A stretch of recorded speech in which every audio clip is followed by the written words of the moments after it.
What's up, guys? All right, so we just had our first presidential debate, as you know, and it was not super great. It was kind of cray. It's going to be the talk of stuff. It already has been the talk. You probably already listened to a bunch of people share their opinions on it. I don't have a ton of opinions on the debate per se. My feelings are more towards the media, which I'm going to share in a second. But in terms of the debate, I mean, look, it was a train wreck.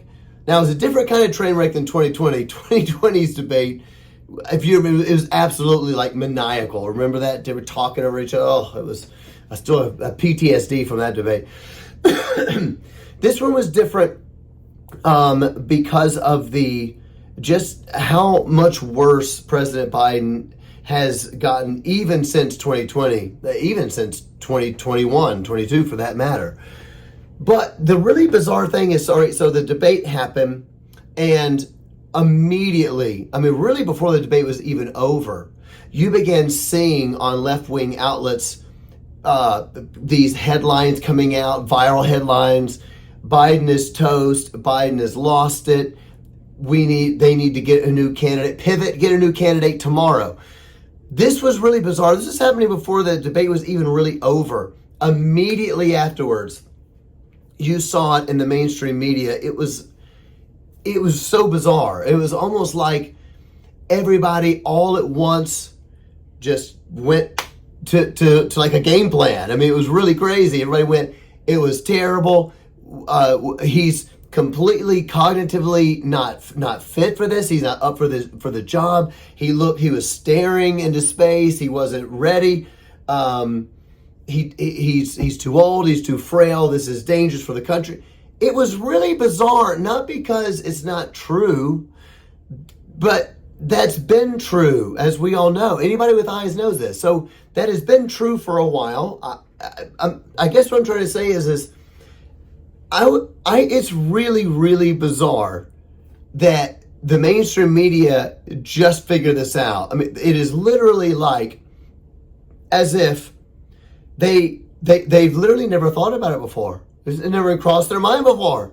Like, oh my gosh, this guy isn't all there anymore. This guy isn't fit. Maybe this is dangerous. Maybe this isn't good for the country. It's really, really weird. There's a bunch of theories going around, conspiracy theories. I'm not good at any of that stuff, so who cares what I think anyway. But it certainly is absolutely wild that the media is all of a sudden on a dime acting as if we just can't do this. It literally was a week ago, you guys. I don't know if you saw this, but the administration and the mainstream media was accusing right-wing outlets of what they call cheap fakes. And I don't know if you know what a cheap fake is, but once again, they change these words to try to have power over people. So they take it from deep fakes. Not deep fakes, it's cheap fakes.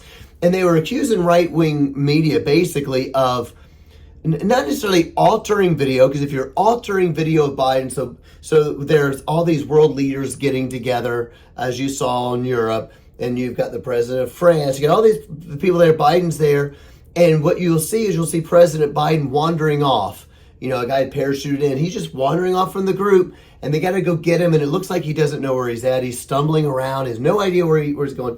Well, this was aired on Fox and all sorts of right-wing outlets. And so the mainstream media, along with the administration, Biden administration, accuses all these outlets of doing what they call cheap fakes. A deep fake would be if they had altered the video. So maybe there was something going on in the video and Biden was supposed to go over to this area and people wanted to make him look stupid, so they cropped the video out where you can't tell, so it makes it look like he's doing something insane, even though he's really not. Now or an AI generated something. Maybe that could be what they would call a deep fake. Well, this is a deep fake. They call them cheap fakes. And cheap fakes apparently is when you're not giving context for the video or something. Basically what they did is they created a new thing because these videos made Biden look like reality, like he was wandering around. So what you had for the last month has literally been, without exaggeration, if you've been paying attention, without exaggeration, a campaign, not just from the administration, but from mainstream media, all the way across, with a few exceptions of people who are, outliers like Bill Maher on the left or somebody like that, who have been saying, this idea that Biden is not competent, or that he's lost something mentally, or that he's can't remember things, or that he's wandering around. All of it is a lie. It's all cheap fakes, or it's even deep fakes, or it's just a right-wing caricature of something that's not true. It's propaganda. It's right-wing propaganda. None of that is true. They've been saying that like he's got all this energy backstage. I don't know if you've read any of this stuff, but they say he's got all this energy backstage. We can't even keep up with them. And then all of a sudden, the debate happens. President Biden shows up exactly the way we see him every week. Every week we see videos like this. So what's the big surprise? This is who he is. So all of a sudden he shows up as he is, and the entire media flips and is like, they're in panic mode. So what is this about really in the end? I'll let other people give their ideas about election stuff. I'm not really so good at that, and who cares? The reason I wanted to do this is to say, number one, this is a really huge deal, and I don't know what it means. I don't know what's going to happen. It's very unusual. The biggest thing to me is this. The media is so corrupt. The media they are such liars, and it is such propaganda. The disdain that the media has for half of America is so enormous, it cannot be exaggerated. They do not like us. They do not like us. They do not like our religion. They do not trust us. They don't think that we have the ability to self-govern.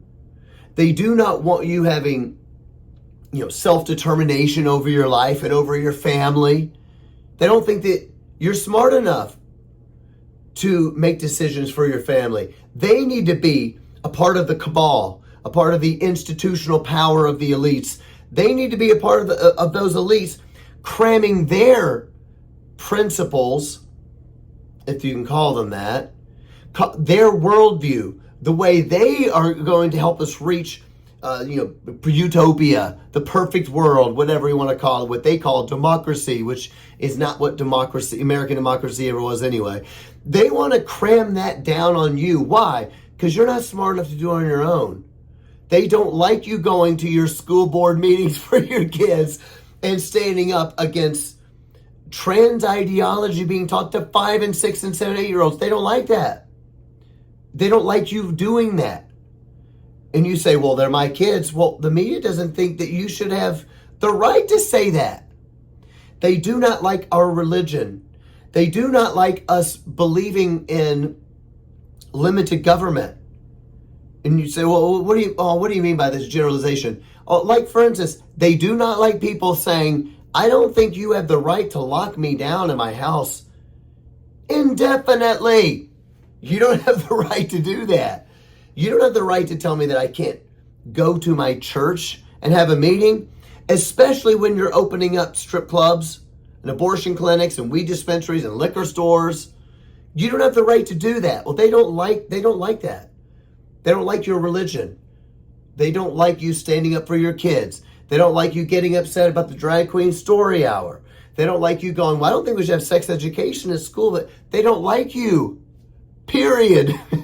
They have so much disdain for you that they believe that we are stupid enough that we can see videos of President Biden every single week. Every week we see these videos.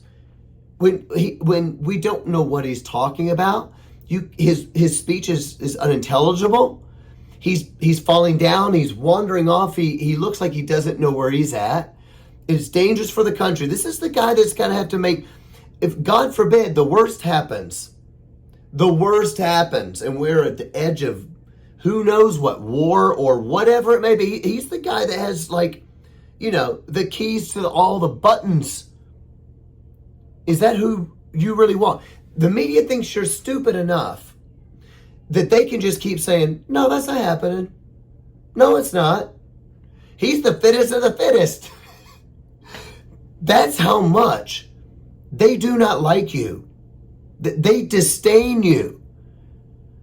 So what we're really dealing with is that all of our institutional powers that be, big media, big tech, big corporation, big pharma, the Biden administration, all the left, basically, it's all one giant cabal pushing their view of reality, morality, view of the world on us because they don't think we can make the decision. To me, that is the biggest thing. That is the biggest shock of the debate.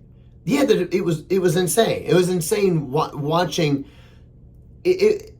somebody run for president and thinking this is actually real. This could actually happen.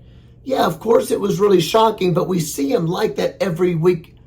Every week of the year we see this. So what is going on that is such a shock that they've just flipped on a dime? Now, what we're really dealing with is a media that wants to censor you, censor me, censor any point of view that they don't like. They don't actually want democracy. They don't want you having any sort of self-government, which is what American liberty is about. American liberty is about self-government. It's not about mob rule, all right?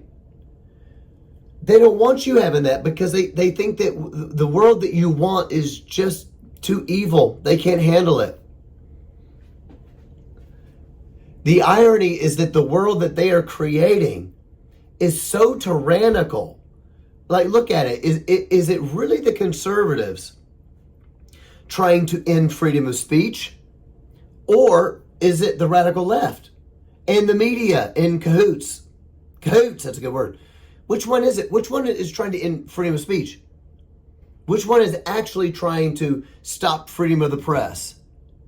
We also know that the Biden administration was in cahoots with the FBI and big tech, censoring stories, censoring what they want. All of these institutions, censoring what they want to do with the Hunter Biden laptop at the end of the last election, to where we know now. So it was absolutely crazy, yes. It was absolutely bananas, yes, watching the thing. But to me, I'm not really shocked. I mean, I got to be honest with you. I didn't watch it and think, oh my gosh, President Biden did way worse than I ever would have imagined. I really didn't feel like that. I was like, yeah, there's a really good chance that happens because we see him like that all the time. Now we have this crazy pivot. Some people are saying, well, that's because this was a plan the whole time in order to get Biden. Now, all these people with all these theories, could any of these theories be true? Of course they could. Anything could be true at this point. So why does this matter?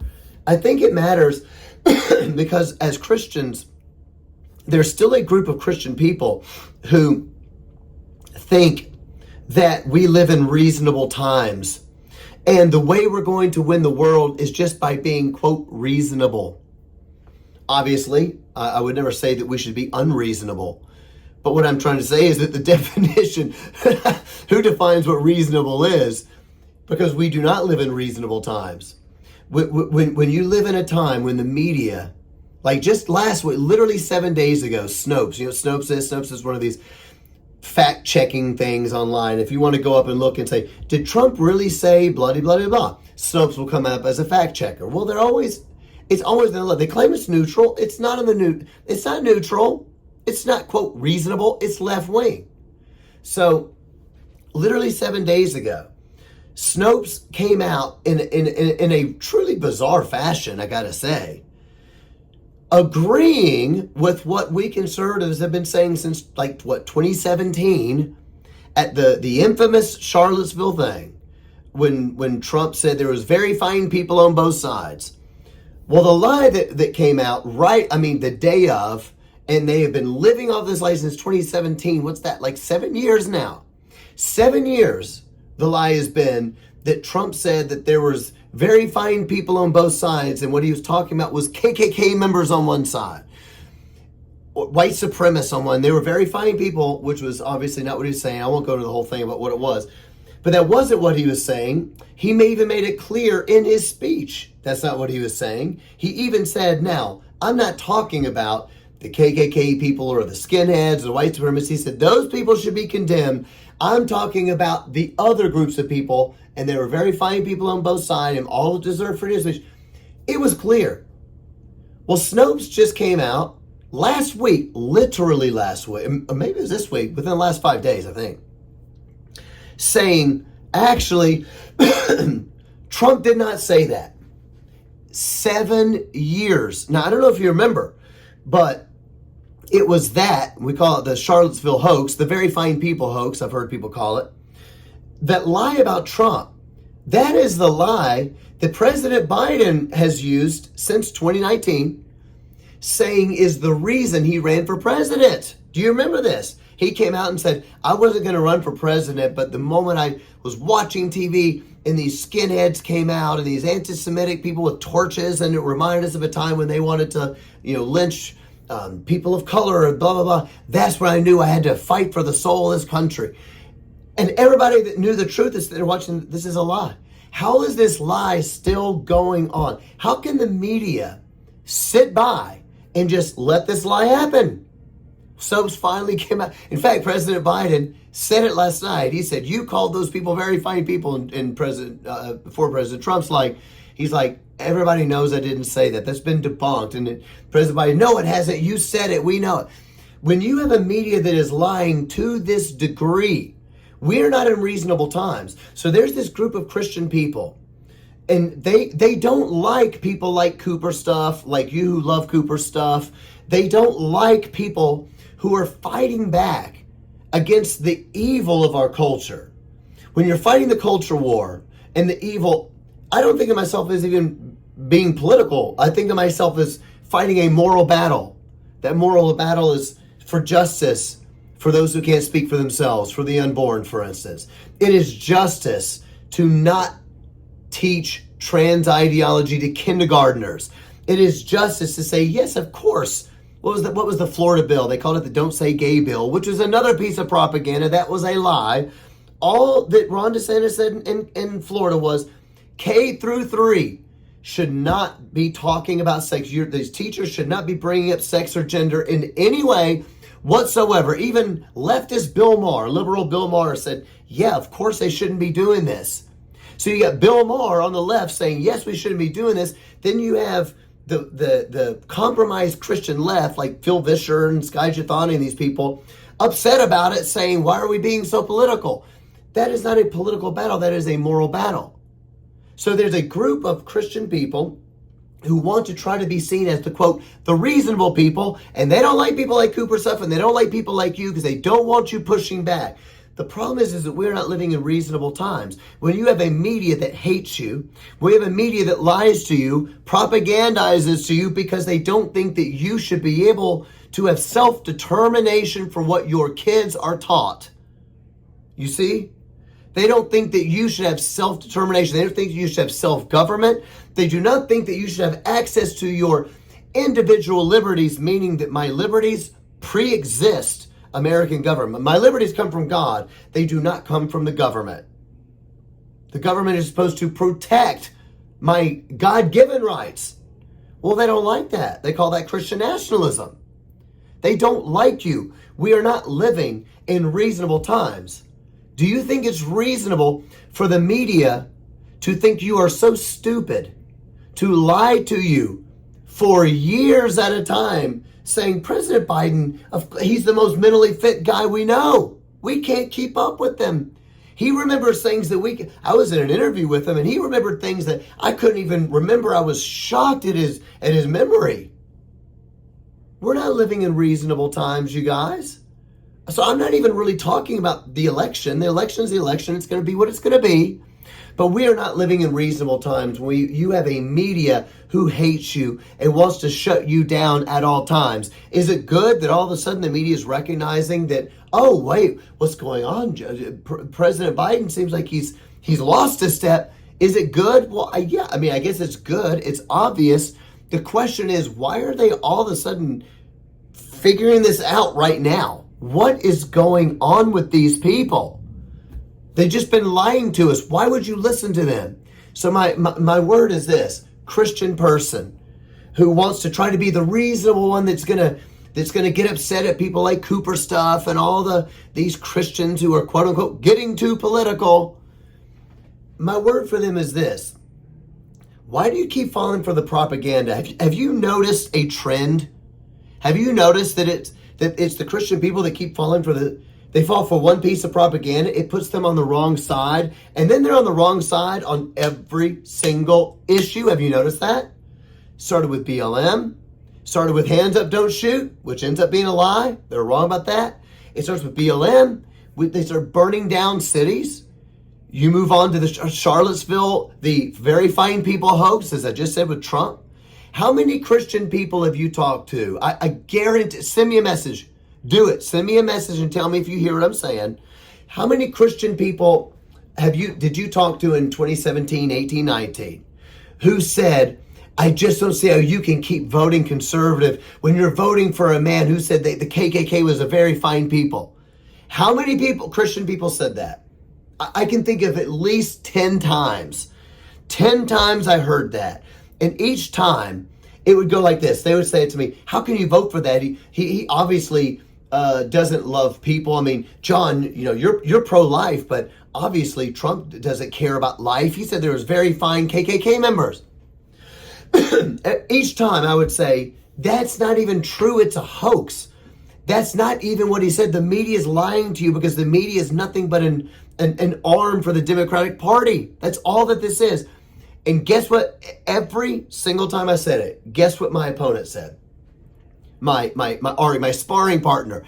Every single time they accuse me of being a quote unquote conspiracy theorist. Every time. Oh my gosh, we can't be believing conspiracy theorists, right-wing, red state propaganda every single time. The truth is that they're the ones that want to make these political statements that they just don't know anything about. So what are you to do? So here's what I would say to that group of Christian people who still want to be quote unquote reasonable. I want to be reasonable too, but we do not live in reasonable times. We live in times where you're being lied to constantly. And so as a Christian, what is reasonable is to question everything you hear. Go back to the original source, read what they have to say, then read what the other side has to say. You see what I'm saying? Because Proverbs says that the person who hears an argument and agrees with it without hearing the other argument, that's just imprudence. That's folly. You don't believe one argument before you hear the other side. So go and find out what the other side is saying. And if somebody says that's actually not true and they have the receipts, then you need to read the receipts and be willing to adjust your principle on the thing. To me, that's the biggest takeaway from the debate. Was the debate crazy? Of course. Did Biden fall apart? Of course, but he's been falling apart for so long now. It is dangerous for the country. And I just can't say this enough. The media is so to blame in this. They are so guilty in this that I just want to say, why would you ever believe them? Why would you ever believe them? And the reason I'm not talking about the debate all that much, look, our answer isn't in politics. Our answer is in the message of the gospel. Our message is in the way that Jesus told us how to live, both in his law and in his New Testament commands, and he showed us how to live. Of course, that is the answer. But Christians, we have got to speak up for morality and for justice, and we have to find a good way to do that. All that I'm saying is that if you have felt shut down by this group of Christians who think they're the most reasonable ones, certainly by now they have to see that they are being lied to. The media hates us. The media does not like us. They do not want to give us a voice, and we have to keep pushing back, or it's not just going to be bad for Christians, it's going to be bad for everybody. That's my 2 cents. Read the Bible.